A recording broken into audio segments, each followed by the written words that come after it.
السلام علیکم ورحمۃ اللہ۔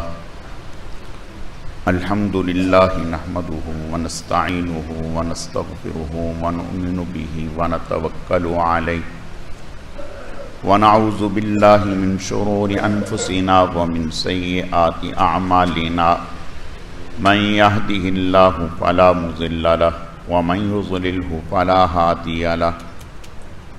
اما بعد، اعوذ باللہ من الشیطان الرجیم، بسم اللہ الرحمن الرحیم۔ وما خلقت الجن والانس الا ليعبدون۔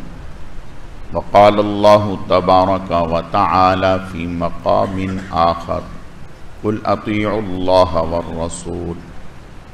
صدق اللہ مولانا العظیم وبلغنا رسولہ النبی الکریم، ونحن على ذلك لمن الشاہدین والشاکرین، والحمد للہ رب العالمین۔ اللہم صل على روضۃ محمد فی الریاض، وصل على بلد محمد فی البلاد، وصل على قبر محمد فی القبور، وصل على جسد محمد فی الاجساد، وصل على روح محمد فی الارواح۔ گرامی قدر معزز حاضرین، میرے واجب الاحترام بزرگوں اور عزیز نوجوان ساتھیوں، میں نے آپ کے سامنے قرآن مجید فرقان حمید میں سے دو مقامات سے دو آیت کریمہ تلاوت کی ہیں۔ رب ذوالجلال سے دعا ہے کہ وہ ذات بزرگ و برتر مجھے اس کی روشنی میں صحیح صحیح کہنے کی اور سمجھانے کی توفیق عطا فرمائے۔ پھر اللہ رب العزت کی ذات اس مختصر وقت میں جو کچھ کہا سنا جائے، اس کہنے سننے کو محض اپنی رضا کے لیے اپنی بارگاہ میں قبول و منظور فرمائے، ہم سب کی نجات اور ہدایت کا، مغفرت کا ذریعہ اور سبب بنائے۔ میری آج کی مختصر گزارشات کا موضوع اور عنوان، ہر کام سے پہلے اللہ تعالیٰ کا نام لیا جائے، یعنی بسم اللہ الرحمن الرحیم، یا صرف بسم اللہ یہ کہہ لیا جائے۔ اس کی کس قدر خیر و برکتیں ہیں، یہی عنوان ہے، اسی سے متعلق چند باتیں عرض کرنی ہیں۔ اللہ رب العزت صحیح صحیح کہنے کی، سمجھانے کی، سمجھنے کی، عمل کرنے کی توفیق عطا فرمائے۔ میرے عزیزو، اللہ رب العزت نے ساری مخلوقات کو، ساری چیزوں کو، بحر و بر کی تمام اشیاء کو، درختوں کو، پانی، ہوا، ان سب کو اللہ پاک نے انسان کے لیے پیدا کیا ہے، اور یہ سب بلا واسطہ یا بالواسطہ انسان کی خدمت پر مامور ہیں، اور سب ہماری ضرورت کی چیزیں ہیں۔ لیکن انسان کو اللہ پاک نے اپنی عبادت کے لیے پیدا فرمایا ہے۔ اب عبادت کا کیا مفہوم ہے کہ ہم اپنے اللہ کی بندگی کریں؟ ایک تو عبادت کا مفہوم ہمارے ذہنوں میں یہ ہے کہ چند ایک اوقات ہیں، اور پھر اس میں چند ایک اعمال ہیں، عبادات ہیں، جسے ہم کر لیں تو گویا ہم اللہ کی عبادت کرنے والے کہلائے۔ ایک مفہوم تو یہ ہے جو ہم سب کے ذہنوں میں ہے، لیکن میرے عزیزو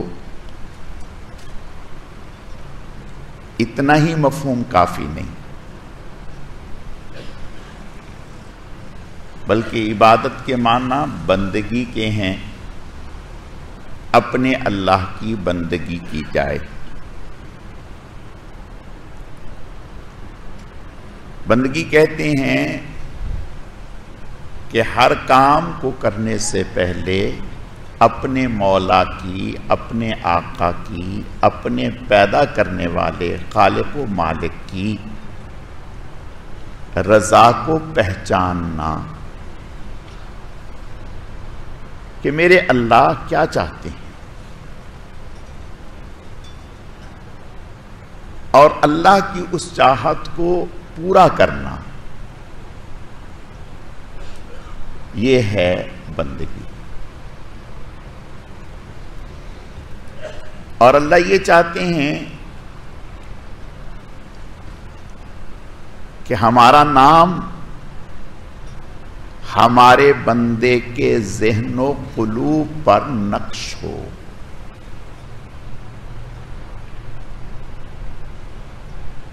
جب بھی یہ کوئی قدم اٹھائے، جب بھی یہ کوئی کام کرے،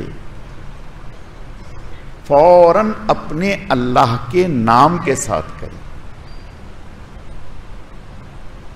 تاکہ اللہ کا شکر بھی ادا ہو اور اللہ تعالی کی نصرت و مدد بھی اس کے شامل حال ہو جائے۔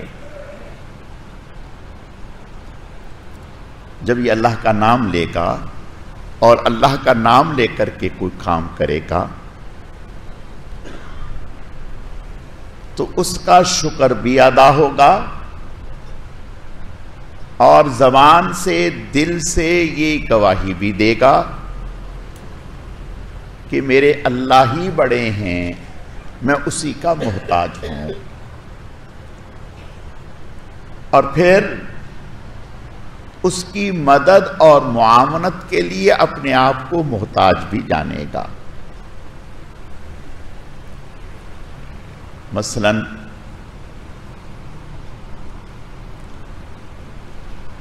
پانی ہے، اب پانی پینے لگا ہے تو کام تو اگرچہ کوئی بڑا نہیں ہے، لیکن ہمارا دین ہمیں یہ کہتا ہے کہ اللہ کا نام لے کر پھر پانی پیئے۔ بسم اللہ پڑھیں اور پھر پانی پیئیں، اس لیے کہ پانی تو کافر بھی پی رہا ہے اور مسلمان بھی پی رہا ہے، ہمارے اور اس کے پینے میں کوئی فرق تو ہونا چاہیے۔ جب مسلمان پانی پیے گا، اللہ کا نام لے کر کے پانی پیے گا، تو دوسرے لفظوں میں یوں کہیے کہ اپنے اللہ کا شکر ادا کرے گا کہ اے اللہ، اس پانی تک پہنچنا میرے اختیار میں نہیں تھا، یہ پانی آپ نے مجھے فراہم کیا ہے۔ ہمیں کچھ چیزیں پیدائشی طور پر اس طرح سے میسر آتی ہیں کہ ہمیں اس کی قدر و منزلت کا اندازہ نہیں ہوتا۔ مثلاً پانی، ہم نے جو ہی آنکھ کھولی، گھر میں پانی کا نظام، لائنیں بچھی ہوئی ہیں، پانی آ رہا ہے، نل کھول رہے ہیں، پانی میسر ہے، فریج کھولا، پانی میسر ہے۔ ہمیں اندازہ نہیں ہے یہ کتنی بڑی نعمت ہے۔ عرب میں پانی کے لیے میل ہا میل کا سفر کرنا پڑتا تھا، میلوں سفر کرنا پڑتا تھا پانی لینے کے لیے، اور ایک ایک لوٹا، ایک ایک گلاس اہمیت کا حامل تھا، اور پھر میلوں جو سفر کرنا پڑتا، تالاب بنا ہوا ہے یا کوئی اور ایسی چیز جس سے پانی لے لیا، پھر وہاں پانی کیسے آ گیا؟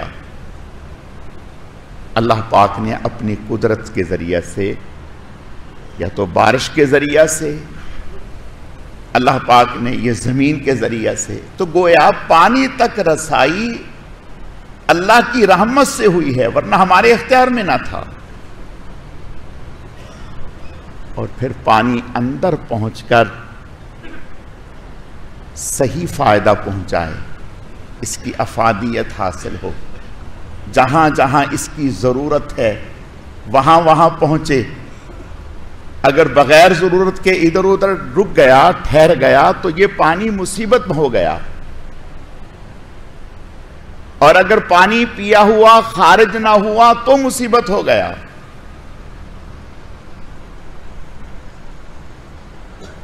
گردوں نے صحیح کام نہ کیا تو مصیبت ہو گیا۔ تو جب اللہ کا نام لے گا تو اللہ کا شکر ادا کرے گا کہ یا اللہ آپ کا شکر ہے، کرم ہے۔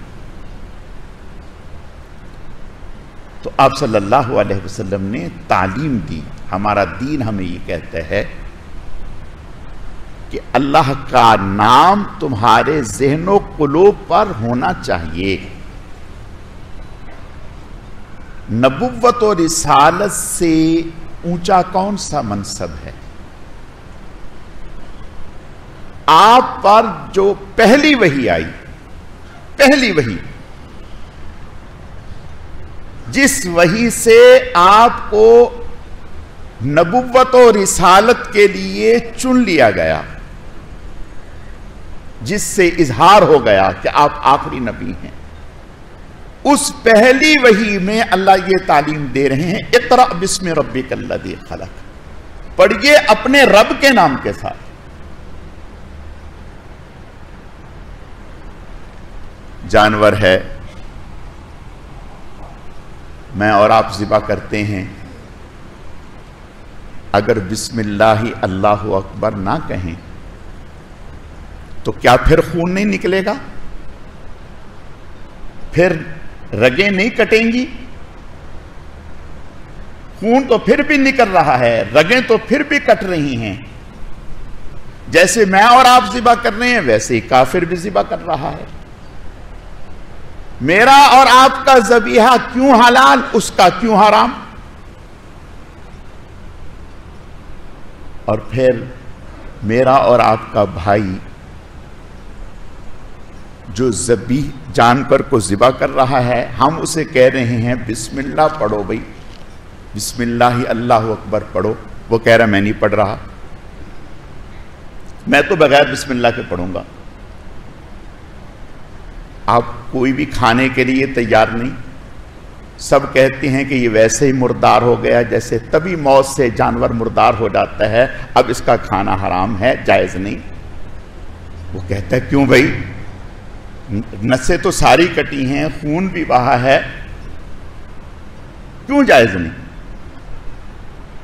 تو آپ اس کو کہتے ہیں کہ بھی ہمارا دین ہمیں یہ کہتا ہے، ہمارا اسلام ہمیں یہ کہتا ہے کہ اللہ کے نام کے ساتھ ذبح کریں گے تو جائز ہے، اگر اللہ کے نام کے بغیر ذبح کریں گے جان بوجھ کر، ایک ہے بھولے سے یاد نہیں رہا، اور ایک ہے جان بوجھ کر، تو یہ حلال نہیں ہوگا۔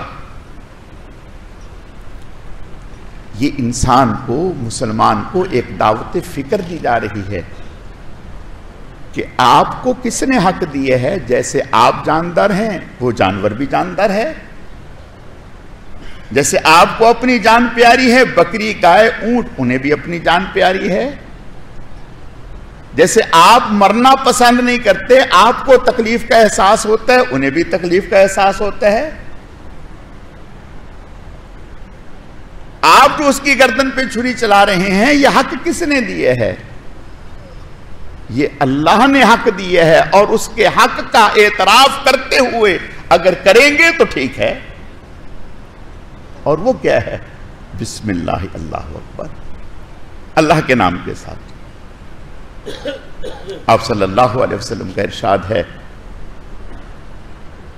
فرمایا اللہ پاک فرماتے ہیں مجھے میری ربوبیت کی قسم، میری کبریائی کی قسم، جو آدمی بسم اللہ پڑھ کر کے کسی کام کو کرتا ہے وہ کبھی ناکام نہیں ہوتا.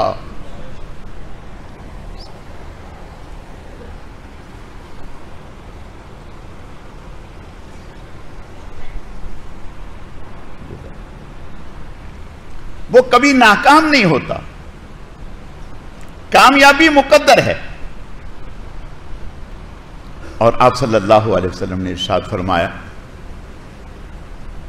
پہلے نبیوں میں صرف سلیمان علیہ السلام جنہیں اللہ پاک نے یہ آیت بسم اللہ الرحمن الرحیم مرحمت فرمائی، ورنہ یہ جناب رسول اللہ صلی اللہ علیہ وسلم کی امت کو دی گئی.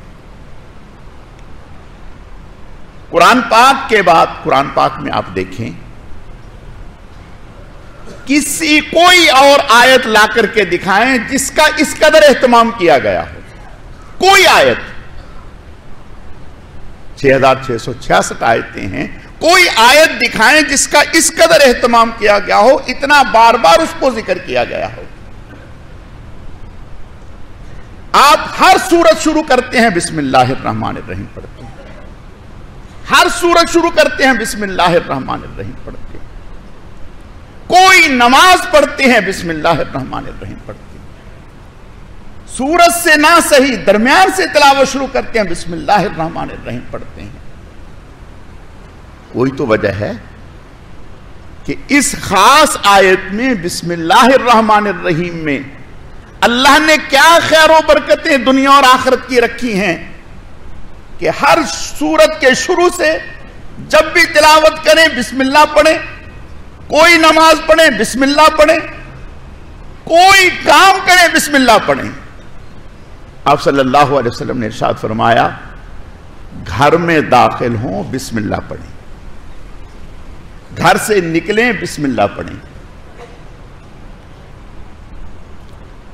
خط لکھنے لگیں بسم اللہ پڑھیں، کوئی بھی کام فرمایا جو بسم اللہ کے ساتھ شروع کریں گے. آپ صلی اللہ علیہ وسلم نے ارشاد فرمایا اللہ فرماتے ہیں میری کبریائی کی قسم ناکام نہیں ہوں گے. آج ہماری زبانوں پر بسم اللہ آتا ہی نہیں.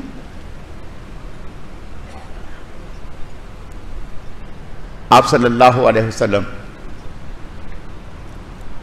مشہور پہلوان ہے، رکانہ، عرب میں رستم کہلاتا تھا کہ ان کے مقابلے کے لیے کوئی نہیں آتا تھا. 10-15 آدمیوں کے لیے اکیلا ہی کافی، ایسی جان ایسی صحت، کوئی مقابلے کے لیے نہیں آتا تھا. آپ صلی اللہ علیہ وسلم نے اسے اسلام کی دعوت فرمایا اسلام قبول کر لو. یہ کہنے لگا میں تو کوئی پڑھا لکھا آدمی نہیں ہوں، ایک ہی ہنر ہے پہلوان ہوں، آپ میرے ساتھ کشتی کر لیں، آپ کشتی کر لیں.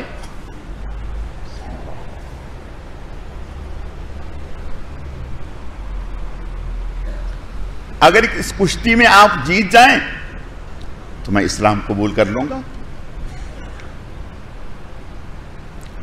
اور علماء نے لکھا ہے کہ یہ رکانہ پہلوان جو تھا ایسا مضبوط تھا اور اپنے ہنر میں ماہر تھا، طاقت ایسی کہ اونٹ ذبح کر کے اس کی کھال کو بچھا کر اس کے اوپر یہ بیٹھ جاتا اور 15-20 لوگ اس کھال کو کھینچتے، کھال پھٹ تو جاتی لیکن اس کے پاؤں تلے سے نکلتی نہیں تھی.